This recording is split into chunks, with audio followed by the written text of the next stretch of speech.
Cambiemos de asunto para contarles que Pedro Sánchez ha encargado al defensor del pueblo que lidere la investigación sobre abusos en el seno de la Iglesia. De momento queda descartada la comisión en el Congreso de los Diputados, esa comisión de investigación, y será Ángel Gabilondo junto a una comisión independiente quien recabe los datos. En ese grupo de trabajo habrá expertos, representantes de las víctimas, de la Iglesia y de diversas administraciones públicas. Sánchez ha tomado esa decisión tras reunirse con las víctimas. Están viendo en imagen el momento en el que el Grupo Parlamentario Socialista en el Congreso registraba una proposición no de ley para que esa comisión se lleve a cabo por parte del Defensor del Pueblo.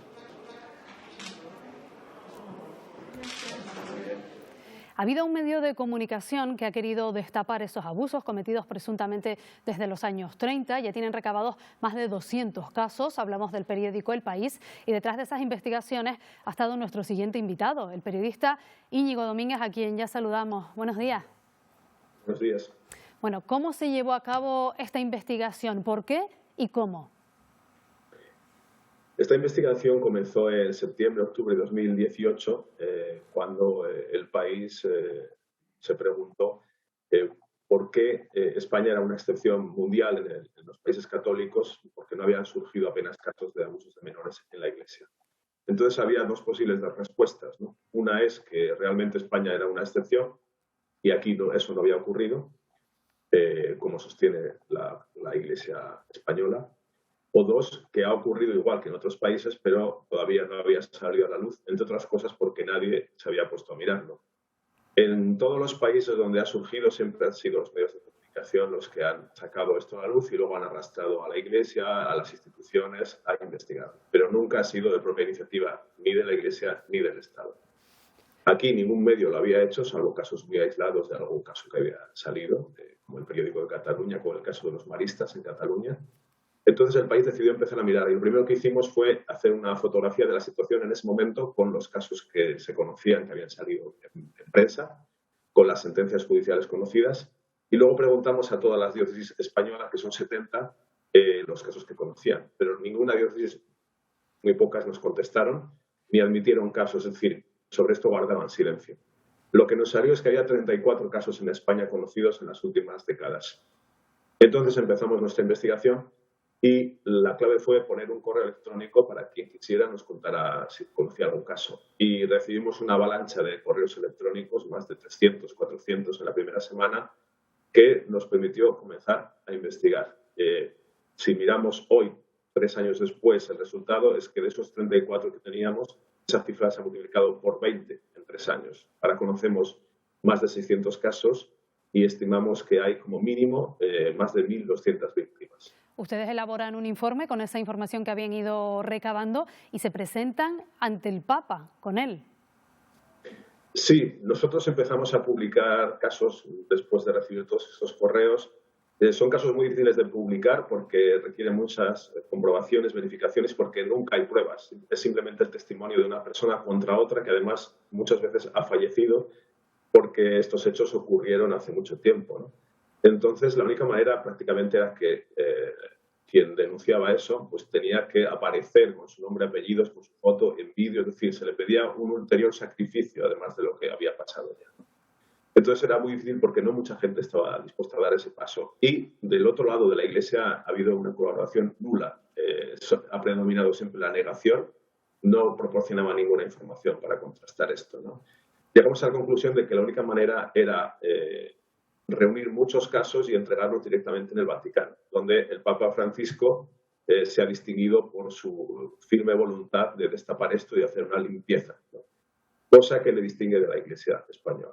Entonces, el pasado mes de diciembre, aprovechando que había un viaje del Papa a Malta, en los viajes él viaja con periodistas en el mismo avión y hay momentos de encuentro con los periodistas donde es fácil acceder a él y acercarse y bueno, los periodistas se hacen fotos o le dan cosas, ¿no? Entonces, nuestro compañero Daniel Verdú, que es el corresponsal del País en Roma, iba en ese avión y le entregó el informe al asistente que iba con él. Y a partir de ahí empezó a moverse la investigación, porque la Iglesia, desde 2019, por unas reglas que cambió el propio Papa, está obligada a investigar cualquier caso del que tenga conocimiento, incluso si es un anónimo o un rumor, para no dejar escapar ninguna posible acusación sin verificar.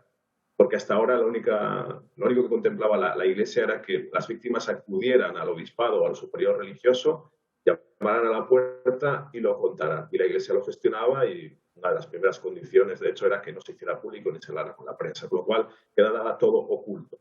Pero lo que salía en los medios de comunicación, en las víctimas que contaban su caso en periódicos como el nuestro, para la Iglesia no existía. Entonces el Papa dijo que eso se acabó. Con lo cual, cualquier noticia la tienen que investigar, y eso ha obligado a la propia Iglesia española a investigar estos 251 casos inéditos que incluimos en ese informe.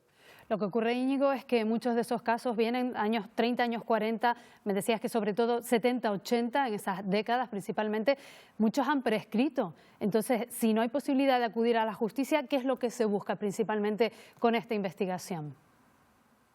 Efectivamente, uno de los problemas de este escándalo y de este fenómeno es que prácticamente todos los casos han prescrito. También porque la ley que había hasta este verano pasado, la prescripción era muy rápida. Una persona cumplía 18 años y luego tenía entre 5, 10 y 15 años los casos más graves para denunciar. Y después ya, con 33 años, después de los 33, todo estaba prescrito. Sí.